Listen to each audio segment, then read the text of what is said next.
Mau yang putus aja dulu.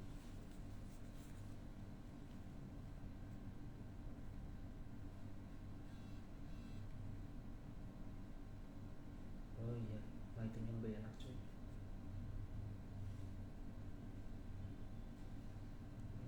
Judulnya apa? Judulnya tontonan inspiratif bagi perempuan masa kini. Selamat datang para wanita tangguh Indonesia. Selamat siang, sore. Pada sore hari ini kita akan melakukan live Instagram untuk rangkaian event dari Empowering Women Festival. Live-nya akan menunggu pembicara dari Ibu Anggia Karisma pada sore hari ini untuk join dulu ya. Selamat sore.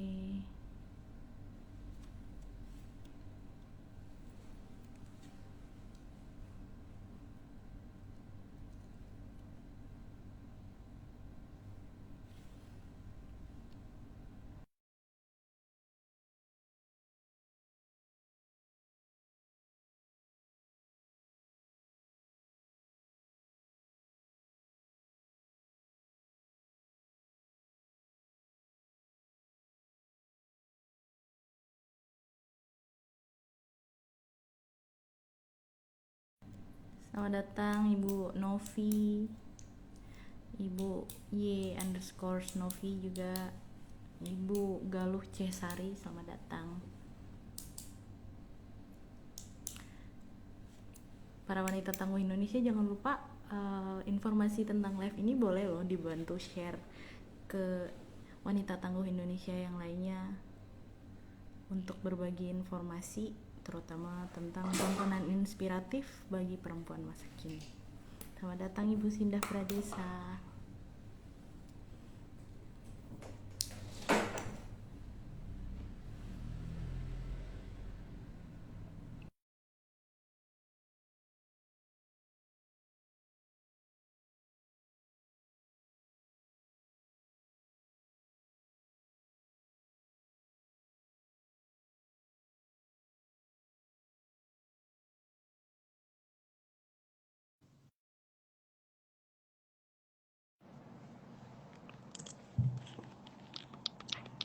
Halo.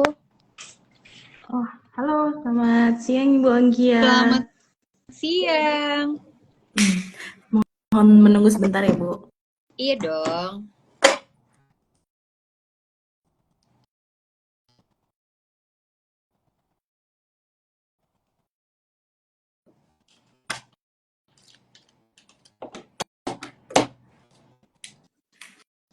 Bagaimana kabarnya Bu Anggia? Tadi katanya ada meeting ya? Iya. Sorry ya. Nggak Selalu apa-apa. ada meeting. Namanya orang sibuk mah bisa dipahami ya Bu. Sebenarnya kan nggak harus jadi sibuk ya. Sibuk kan pilihan. Tapi Ibu bersedia berbagi sama kita hari ini aja tuh. Kristi bersyukur sekali. Oh by the way, saya Kristi yang akan menjadi host pada hari ini ya Bu. Salam kenal Kristi. Salam Salam kenal juga buat teman-teman yang udah ada di live IG. Untuk apa nih? Kita temanya tontonan inspiratif bagi perempuan Indonesia ya. Betul, bagi perempuan masa kini Indonesia juga. Perempuan Boleh lah kalau misalnya ada yang dari masa luar kini. mau join juga kan. Hayu kita ya. Mangga atuh yang mau join, jangan lupa join. Kita akan ngobrol-ngobrol karena ini dalam rangka Women International Days nggak sih? Betul. Tanggal Sekali. berapa coba? Ada yang tahu kan kapan kira-kira Women International Days? Mungkin Kira-kira penonton ada yang mau ikutan jawab kapan tuh International Women's Day? Iya. Nanti kalau ada yang bisa jawab dapat hadiah nggak? Seru nih kayaknya nih. Dapat hadiahnya nanti kalau screenshot live ini. Nanti informasinya bakal dikasih tahu sama saya. Terus berarti dikasih Ibu, pertanyaannya double ya. Selain screenshot ada yang bisa jawab nggak? Kapan kira-kira Women's International Day? betul sekali. Oke, Ibu udah siap? Udah dong. I'm ready. Baik, saya buka dulu ya Bu ya. boleh, silahkan. Iya. Selamat sore para wanita tangguh Indonesia. Perkenalkan saya Kristi. Hari ini saya bersama Cornerstone dan juga Ibu Anggia Karisma sebagai pembicara pada hari ini. Live IG ini adalah rangkaian dari Empowering Women Festival yang diadakan oleh Cornerstone.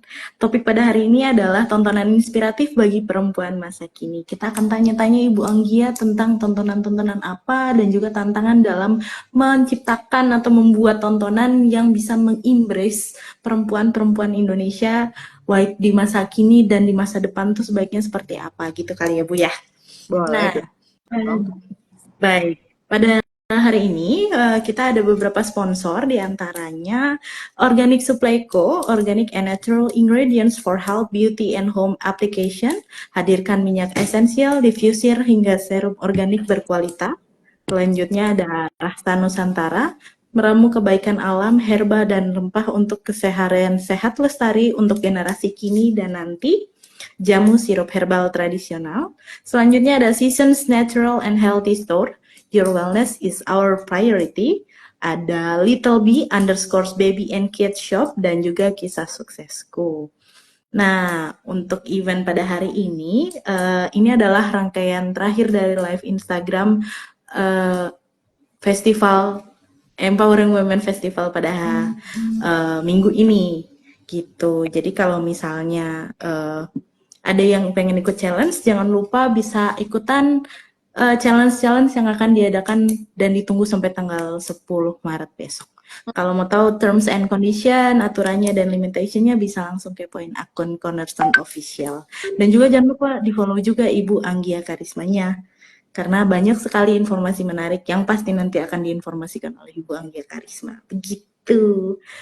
Baik, mungkin banyak yang kalau saya bilang sih jarang ada perempuan yang ada di dunia produksi film ya Bu, atau saya yang kurang tahu. Banyak kan kayaknya yang rame itu kayak mungkin sutradara laki-laki atau misalnya kayak produser laki-laki gitu. Nah, kali ini saya bisa dapat kesempatan untuk ngobrol sama Ibu Anggia Karisma sebagai salah satu perempuan yang aktif di industri film. Gimana sih Bu gitu. Nah, ini mungkin pertanyaan pertama, bukan pertanyaan sih, kayak pembukaan. Saya pengen mungkin Ibu ada penjelasan, perkenalan, guide dulu nih awalnya. Kenalan dulu sama penonton ini siapa. Oke. Selamat siang semuanya, menjelang sore. Saya dengan Anggia Karisma. Actually saya adalah chief dari konten strategi di Visinema Studios gitu. Jadi selain itu saya juga menjadi produser di beberapa film yang mungkin kalau teman-teman udah sempet nonton, contohnya kayak Keluarga Cemara, Filosofi Kopi, terus sempet juga nggak sih tahu ada film yang judulnya Nanti Kita Cerita Tentang Hari Ini. Itu juga kebetulan Visinema yang memproduksi, yang kebetulan juga saya juga yang memproduseri film-film tersebut gitu ya. Dan menurutku ini menarik gitu. Jadi kalau kita ngelihat industrinya, justru menurutku sekarang banyak sekali perempuan yang sudah terjun langsung menjadi produser, menjadi director, bahkan terlibat di dalam semua proses produksi di lini produksi itu sendiri gitu. Jadi sebenarnya kita ada di posisi yang equal bersama laki-laki, karena banyak sekali pekerjaan-pekerjaan yang juga dilakukan oleh para perempuan Indonesia di industri film Indonesia.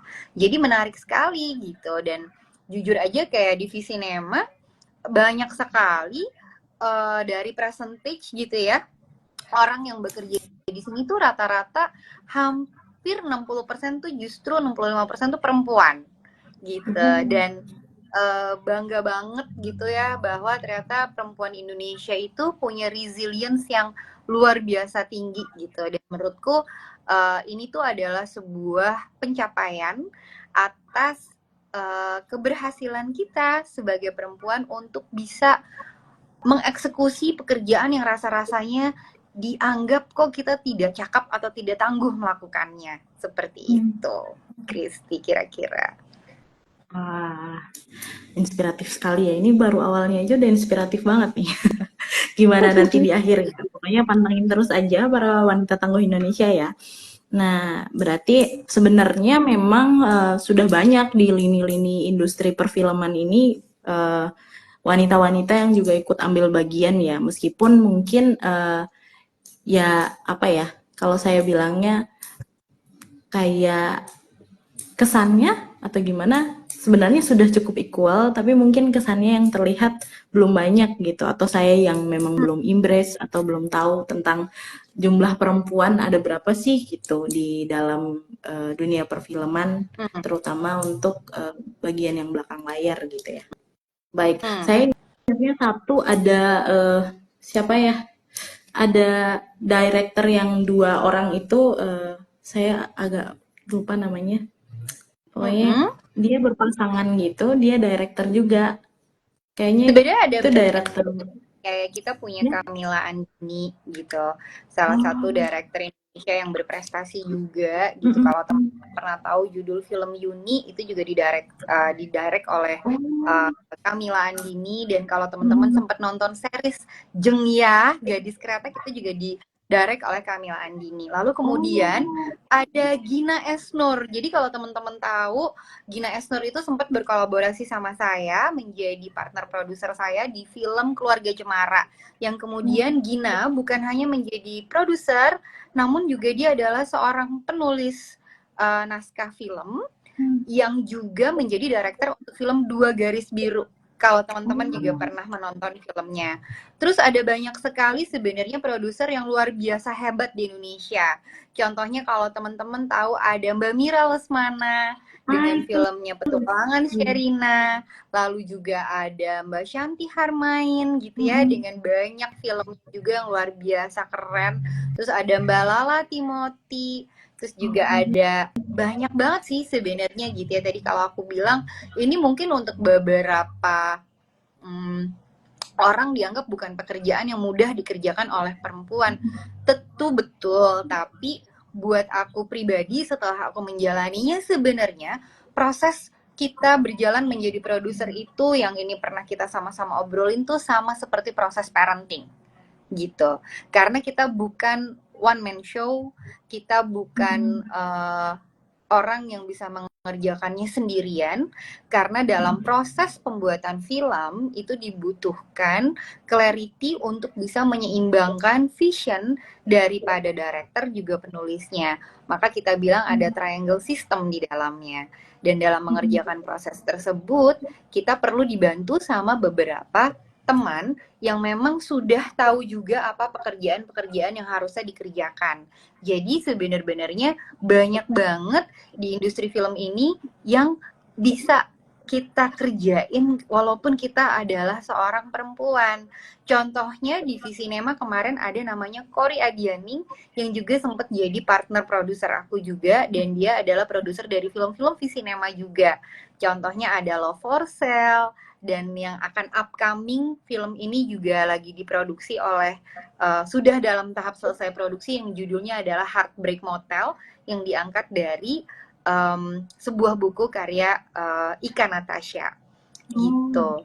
Jadi menurutku banyak sekali kalau kita mau kenalan sama para produser hebat, director hebat di Indonesia, dan memang sedang dibuka sekali arahnya ke sana gitu. Jadi ya kayak tadi aku sempat mention, menjadi seorang produser itu rasa-rasanya seperti proses mengasuh ya gitu, kayak parenting gitu, kayak seperti ibu juga, seperti bapak juga, karena teman-teman yang terlibat di dalamnya bukan yang jumlahnya sedikit gitu ya, ada puluhan bahkan ada ratusan gitu orang yang terlibat dalam proses pengerjaan sebuah film itu sendiri. Jadi aku pengen kasih applause dulu buat sesama kolegaku di luar sana yang selalu tangguh, selalu bisa menyematkan ide-ide kreatifnya dalam bentuk audiovisual, which is itu film itu sendiri gitu. gitu. Wah, wah, iya sih. Berarti emang sebenarnya udah banyak gitu ya. Makanya ditonton. Banyak banget sebenarnya. Iya, saya tuh kemarin tertarik banget ketika nonton Yuni juga sih, Bu. Jadi kayak, wah ini menarik sih. Premisnya baru. Gitu. Mungkin pertanyaan selanjutnya kali ya.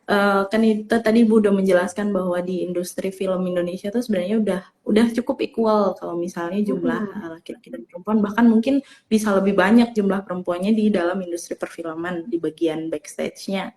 Nah, Iya.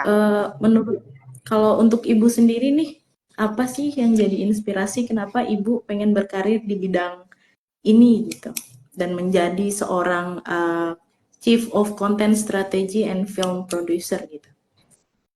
Sebenarnya kalau buat aku pribadi, kalau aku boleh jujur kayak kecemplung.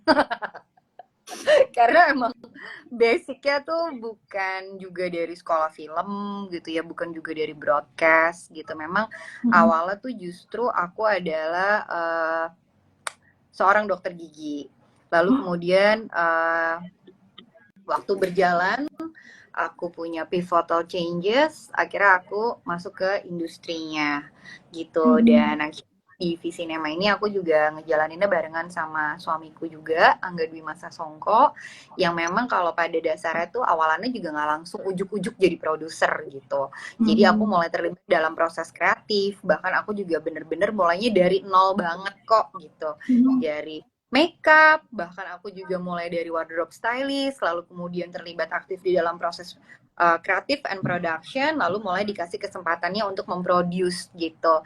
Jadi waktu ada film ya, kalau teman-teman juga pernah nonton Cahaya dari Timur Beta Maluku, di situ juga aku terlibat sebagai produser yang juga terlibat juga sebagai wardrobe stylistnya. Begitu juga pun di Filosofi Kopi. Jadi aku double role lah, produser iya, wardrobe stylist iya gitu. Terus aku mulai menanggalkan pekerjaanku sebagai wardrobe stylist itu ketika aku mulai nge-produce film Filosofi Kopi kedua, dan satu lagi kalau teman-teman pernah dengar ada judulnya Surat dari Praha gitu. Jadi tarikannya tuh sebenarnya lebih karena ingin sekali bisa berbagi cerita gitu. Karena aku percaya di hidup kita tuh we are all storytellers gitu. Cuman membuat story yang matters, membuat story yang setidaknya bisa memberikan apa ya, impact gitu ya ke banyak penontonnya, itu ternyata bukan pekerjaan yang mudah dilakukan oleh seorang diri di situ. Dan itu yang ngelatih aku juga untuk lebih banyak bisa belajar mendengarkan gitu. Karena ketika menjadi seorang produser, ketika menjadi seorang content strategi tuh salah satu kuncinya adalah belajar menjadi pendengar yang baik dan pengamat yang baik. Karena dari situ kita mulai bisa memahami pain point apa yang sebenarnya sedang dihadapi oleh market yang kita tuju gitu. Karena kalau dipikir-pikir, oh bikin film karena pengennya produser kali ya, pengen bikin cerita kayak gini. Karena inspirasi itu kan dapatnya dari mana-mana ya. Ceritanya bisa datang dari hal-hal yang sederhana gitu. Justru aku adalah tipe orang yang suka sekali mengembrace ide-ide sederhana yang kemudian ketika kita elaborasikan ternyata jadi cerita-cerita yang luar biasa. So far sih rasanya seperti itu gitu. Jadi sebenarnya aku lebih pengen berbagi cerita, berbagi tontonan yang kira-kira baik untuk bukan cuman bisa menghibur, tapi juga bisa memberikan rasa bahwa oh iya ya, bahwa dalam film tersebut kita juga bisa memberikan pengalaman-pengalaman yang sifatnya sangat personal. Karena pengalaman menonton itu adalah pengalaman yang sangat personal buat penikmatnya gitu kira-kira. Apalagi sekarang aku mulai fokus di konten yang outputnya untuk anak dan keluarga Indonesia, karena rasa-rasanya itu adalah jadi yang paling penting sekarang untuk kita bisa menghadirkan konten apa yang baik untuk dinikmati oleh anak dan keluarga Indonesia. Dan itu buat aku pribadi, buat Visinema jadi salah satu yang penting untuk kita bisa lakukan pemetaan di dalamnya gitu. Dan konten anak dan keluarga apa yang bisa dinikmati juga itu kan jadi sesuatu yang menarik ya gitu, karena berdasarkan data yang kita juga sempat baca gitu ya, di era pandemi ternyata konten yang baik untuk anak dan keluarga itu justru jumlahnya kurang dari 1%. Makanya kemarin kita waktu ngobrol segala macam bersama teman-teman di dalam, kita mulai fokus untuk membuat konten di divisiku dan teman-teman divisi Nema Studios untuk mengeluarkan konten yang memang bisa dinikmati oleh anak dan keluarga Indonesia gitu. Wah, jadi emang kesannya jadi kayak panggilan karena ingin menceritakan hal-hal yang sederhana untuk bisa diimpress menjadi sesuatu yang baru, menarik, dan juga inspiratif ya untuk keluarga Indonesia terutama ya Bu ya.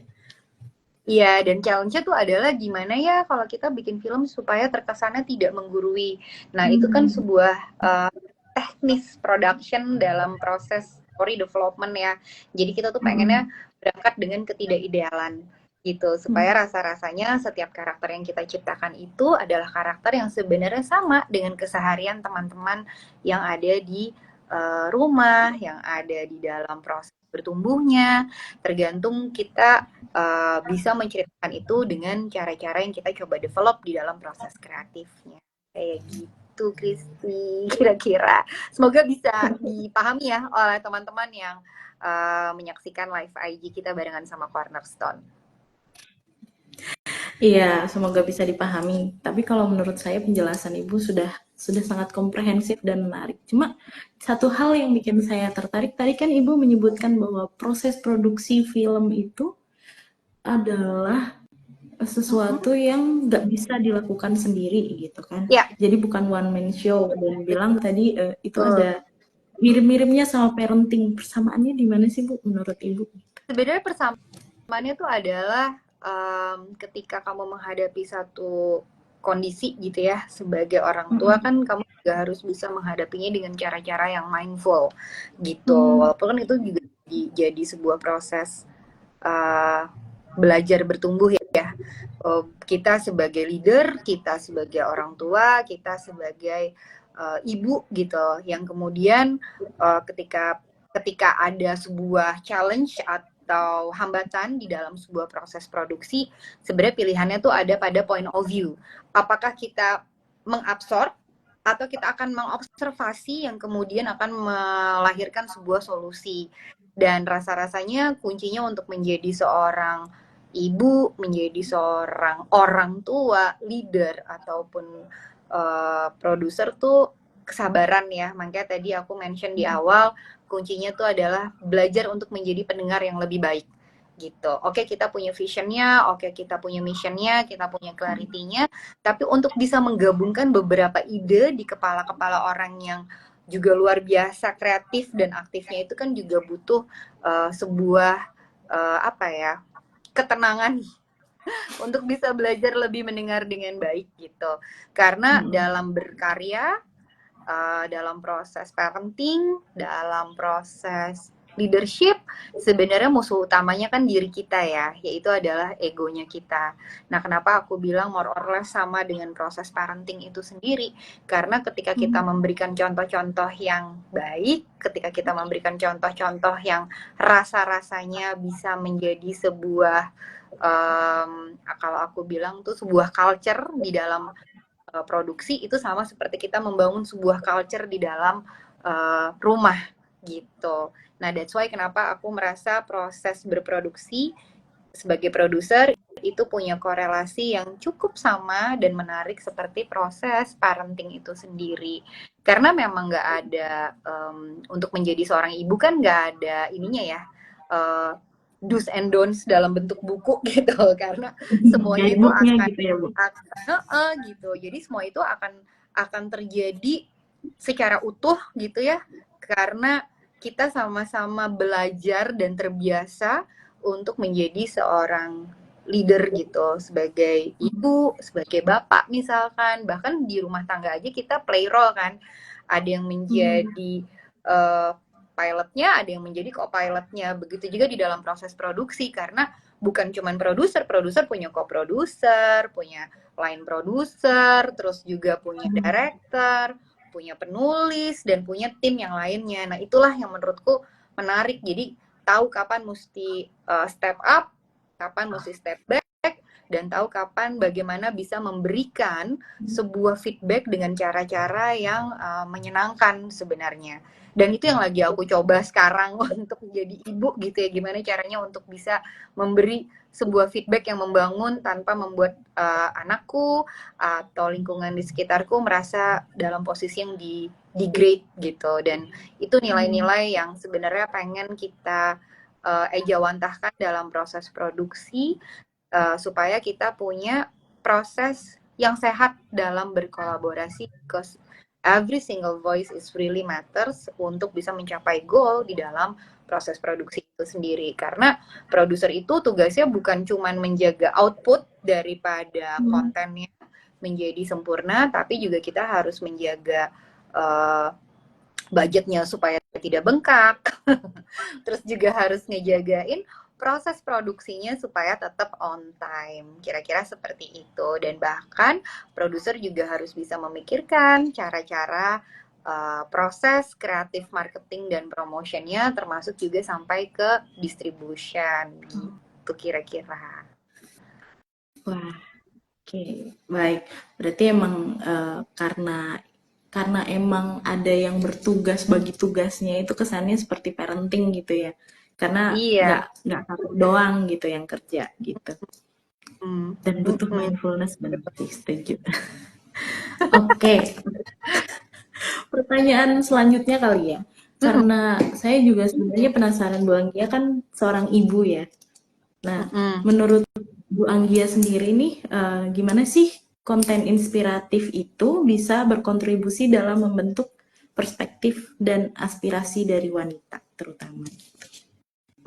Kalau menurutku apa yang kita consume itulah apa yang kita absorb gitu. Jadi memang baiknya kita sebagai individu juga harus bisa memahami konten-konten apa yang rasa-rasanya punya kedekatan sama kita gitu. Kedekatan dalam artian baik itu secara cerita, baik itu secara karakter. Tapi kemudian seiring dengan berjalannya waktu, aku tuh paham banget kita tuh juga mulai harus terbiasa sama sesuatu yang nggak selalu melulu nyaman untuk kita tonton. Supaya apa? Supaya kita juga punya insight dari beberapa bentuk jenis film yang kita tonton gitu. Kayak misalkan kita takut gitu ya, tapi untuk menghadapi rasa takut, kenapa sih kita nggak coba nonton film horor gitu?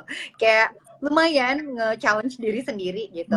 Karena kan pasti sekali aku nggak tahu nih penonton atau teman-teman yang lagi menyimak IG Live ini apakah senang dengan film dengan genre horor atau film dengan genre romantic drama atau dengan heist misalkan ya, atau komedi gitu. It's okay as long as karakter-karakter yang di dalam film tuh bikin kita bertumbuh. Ada juga kondisi di mana aku cuma pengen jadi penonton yang menikmati filmnya ketawa-tawa misalkan. Contoh kayak aku nonton film Aga Layan gitu-gitu, sesuatu yang sangat seru untuk aku nikmatin dan sangat menghibur gitu. Kita punya komedi yang rasa-rasanya tuh merakyat dan membumi gitu ya. Jadi in any kind of circumstances kita bisa sama-sama menikmati gitu. Dan sebenarnya proses menikmati film itu kan seperti merayakan ya sebuah budaya gitu.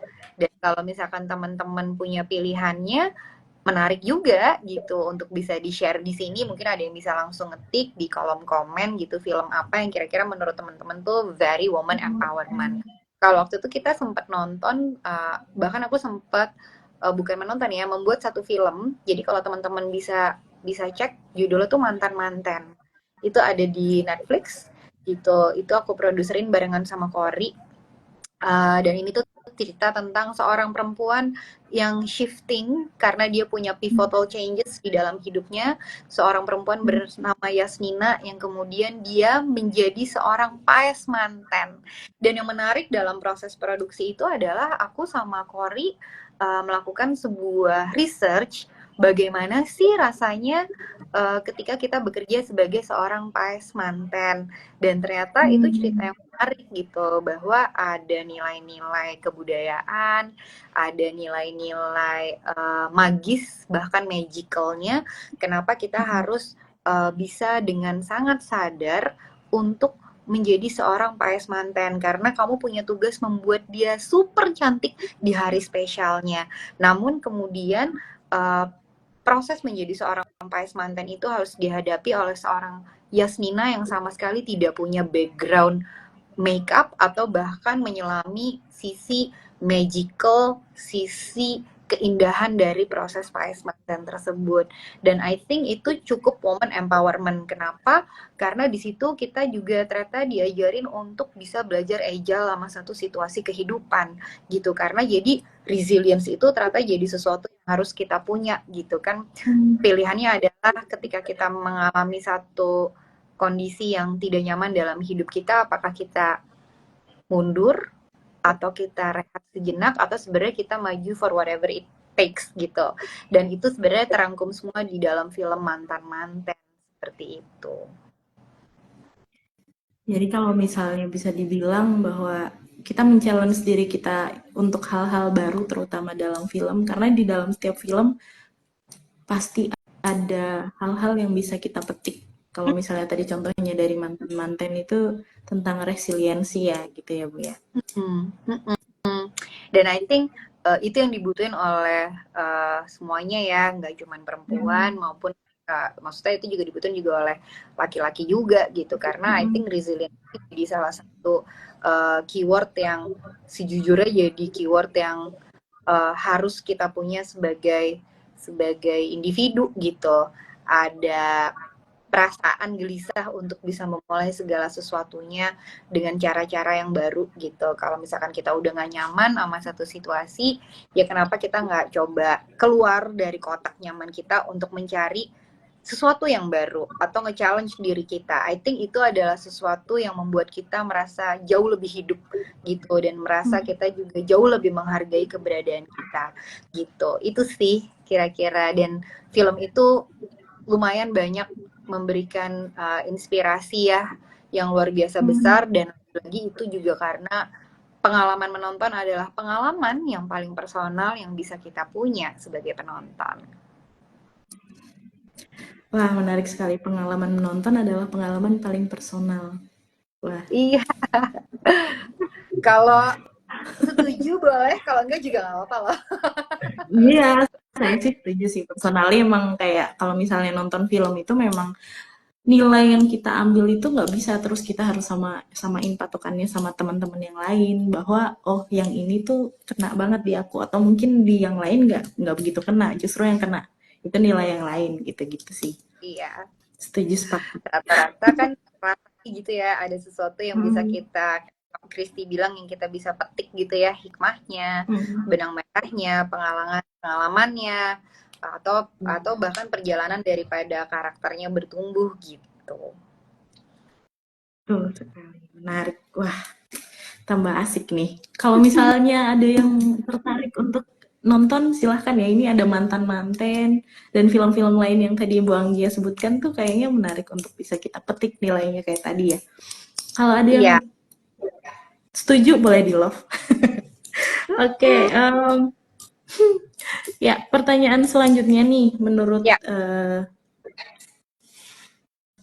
Ibu Anggia, gimana sih tontonan dari berbagai media tuh bisa jadi alat buat orang tua itu menyampaikan nilai pembelajaran kepada anak-anaknya?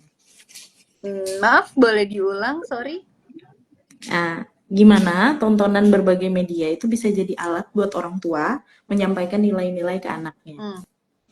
Kalau menurutku itu balik lagi terhadap konten apa yang kita ingin sampaikan, apa yang kita tonton dan ingin kita sampaikan ya ke anak kita gitu. Maksudnya ada banyak banget sekarang tontonan dan ragam pilihan. Karena kan ini tuh eranya era destruktif ya. Jadi semua orang tuh bisa banget memilih tontonan yang baik untuk dinikmati atau tepat untuk keluarganya. Dan maksudku posisi yang kayak gitu tuh jadi menarik buat kita sebagai orang tua lebih mindful milihnya. Salah satu yang aku suka tuh ada sebuah film atau series dari luar tuh judulnya Bluey. Ini aku sambil minum ya, tiba-tiba batuk. Iya. Kalau aku rasa perjalanannya Bluey tuh sangat menarik karena dia ngomong soal ketidakidealan dari proses parenting. Bagaimana mereka bisa saling menghargai apapun yang diberikan secara apa ya, secara proses menjadi kakak, menjadi adik, bahkan menjadi orang tua gitu. Ada salah satu episode yang aku suka itu ketika mamahnya Blue itu merasa sangat lelah menjaga anaknya. Lalu mamahnya Blue itu meminta time out untuk bisa punya waktu recess 20 menit me time. Dan I think itu adalah sebuah proses yang sangat manusiawi ketika kamu sebagai seorang ibu atau seorang bapak butuh waktu untuk kenalan sama diri sendiri, butuh waktu untuk kenalan dengan proses yang ada gitu ya. Ketika kita overwhelmed tuh adalah mungkin bisa minta bantuan dari pasangan atau support system untuk take a break, dan itu sangat jelas dan nyata digambarkan dengan cara yang sederhana di dalam series tersebut. Tapi juga kemudian kalau teman-teman sempat lihat visi Nama Studios itu sempat punya puppet show yang judulnya Domikado gitu. Dan di dalam Domikado itu tuh kita coba mengangkat berbagai macam isu yang mungkin susah sekali diejawantahkan atau dijelaskan oleh orang tua kepada anak dan keluarganya. Dan salah satunya menarik adalah ada kita pernah kasih temanya sederhana sekali, tapi rasa-rasanya kita suka lupa melakukan hal tersebut sebagai orang tua atau sebagai diri kita kepada anak kita atau ke teman-teman kita. Jadi waktu itu ada judulnya ada 3 kata ajaib. 3 kata ajaib itu ada apa aja sih? Ada maaf, ada tolong, sama terima kasih. Nah, itu bisa dinikmati oleh orang tua atau untuk diri kita untuk juga mengingatkan diri kita sendiri bahwa ada 3 kata ajaib loh yang bisa kita kasih tahu, ingatkan kembali lagi ke keluarga kita. Dan itu menarik karena proses awal kita membuat Domikado itu tuh pada dasarnya memang konten yang kita bikin untuk anak dan keluarga Indonesia. Namun kemudian ini tuh adalah sebuah proses kerinduan kita untuk akhirnya menghasilkan karya yang udah lama nih nggak ada gitu. Tapi karakter di dalamnya karakter yang dekat dengan anak-anak gitu ya, karakter yang dekat juga dengan diri kita. Dan itu adalah universe ada di sebuah taman untuk semua teman. Dan ketika kita membuat Domikado, walaupun awalnya untuk anak dan keluarga, tapi sebenarnya juga sebagai pengingat konten tersebut kita bikin untuk anak-anak di dalam diri kita gitu. Nah makanya di Domikado tuh banyak banget konten-konten yang sebenarnya tema-temanya tuh sangat sederhana, namun rasa-rasanya susah sekali untuk bisa dijelaskan secara artikulatif gitu ya kepada anak dan keluarga. Dan ada satu konten yang juga aku suka adalah body boundaries, bagaimana kita bisa menghargai diri kita untuk bisa menghargai dan mencintai diri kita sendiri. Itu sih Kristi. Menarik, body boundaries itu baru lame banget topiknya karena anak-anak zaman sekarang lagi banyak diajarkan untuk jangan sentuh bagian ini, sebaiknya bagian ini tidak disentuh. Itu memang penting banget terutama untuk anak-anak. Iya, ya betul. Kalau Kristi sukanya film apa ya Kristi ya? Kalau aku boleh tahu nih, kita kan berbagi kesukaan nih kan. Kalau saya jujur sebenarnya saya tuh tertariknya sama film-film yang agak detektif gitu. Mungkin Mencuri Raden Saleh termasuk salah satu yang menarik kemarin. Wow, terus ya baru-baru ini sih lagi nonton, kemarin baru nonton agak lain juga tadinya. Terus tapi saya lagi nungguin, ini ada salah satu kayaknya dari ini juga, dari tempatnya ibu juga deh. Itu saya follow Bang @adriandi, kalau nggak salah dulu dia di Malam Minggu Miko sama Raditya Dika, dia bikin film Jumbo. Ibu juga kan berarti ikut terlibat ya? Oh iya, kebetulan aku jadi produksi itu sebagai produser. Kalau nggak salah tadi Rian Adriani juga join kita deh. Hai Rian. Iya, makanya saya tadi wah yang saya idolakan join terus kayak kaget banget Yeay. gitu. Saya Iya, follow beliau di Twitter kebetulan. tungguin ya, film Jumbo itu actually akan tayang tahun depan gitu. Jadi semoga Wah. kita dilancarin karena bikin film animasi itu ternyata panjang banget. Ini udah tahun keempat kita dalam masa produksi. Tuh, jadi semoga semuanya bisa lancar, bisa selesai di waktu yang memang udah harusnya dia lahir. Doain Iya, aja. saya nungguin Bang Rian tuh ngepost Jumbo tuh kayaknya udah dari beberapa tahun yang lalu. Waktu itu masih awal-awal pandemi kayaknya denger Jumbo, Jumbo, Jumbo terus tapi kok nggak rilis-rilis. Aduh kapan nih gitu nungguin sih emang karena beliau tuh salah satu yang jadi panutan gitu sih.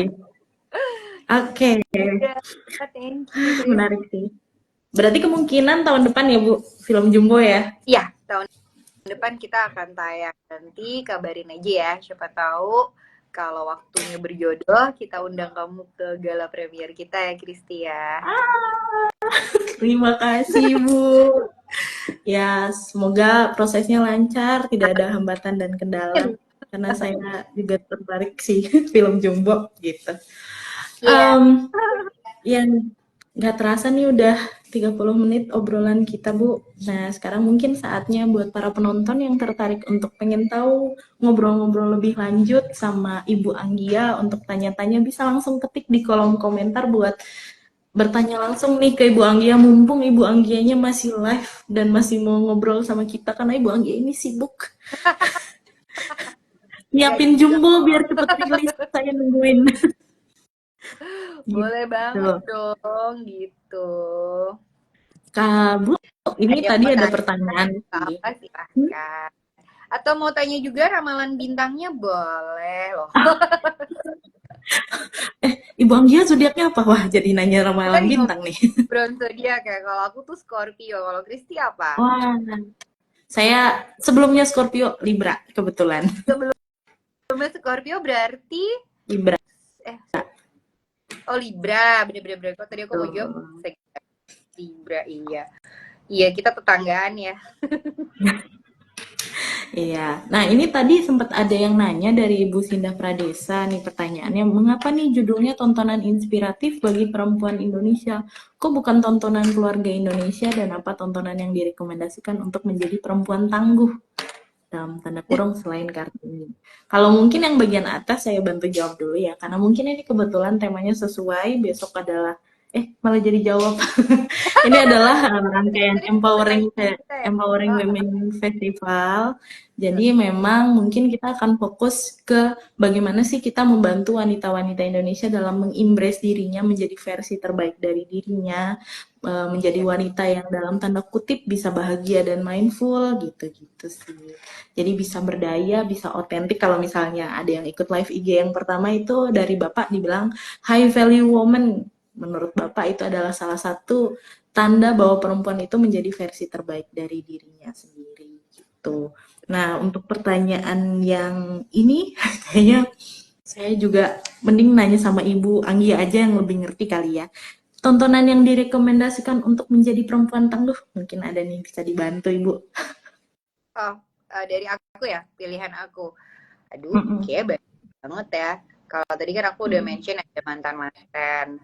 Terus udah gitu juga menurutku di dalam filmnya nanti kita cerita tentang hari ini juga banyak sekali konten atau cerita yang menjadikan perempuan tangguh. Karena kan sebenarnya itu cerita tentang siblings ya.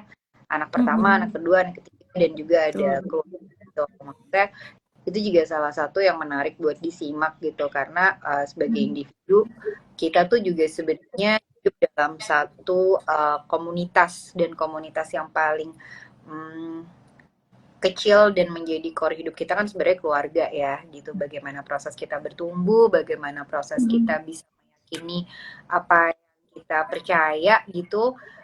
Sebenarnya cikal bakalnya tuh justru dari keluarga itu sendiri gitu loh. Dan proses resilience itu juga rata-rata dibantu atau di apa ya, bukan cuma dibantu tapi dibentuk dari keluarga kita sendiri gitu. Dan kayaknya NKCTHI jadi salah satu yang menarik untuk ditonton.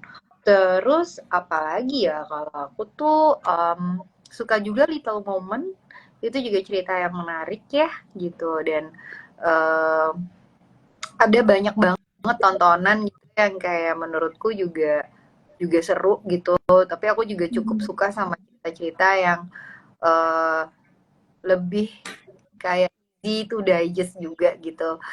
Cukup lama filmnya, kalau teman-teman tahu ada Serendipity, ada When Harry Met Sally gitu. Jadi kayak film-film yang sebenarnya kalau aku sih eh, ingin menikmati film tuh seutuhnya ya, bukan cuman sebagai kreatornya juga gitu. Dan I think ada banyak keseruan yang kita bisa tangkap dari jalan ceritanya, menginspirasi dari karakternya, atau bagaimana mereka punya pivotal changes ketika mereka harus menghadapi sebuah challenge di dalam plot ceritanya.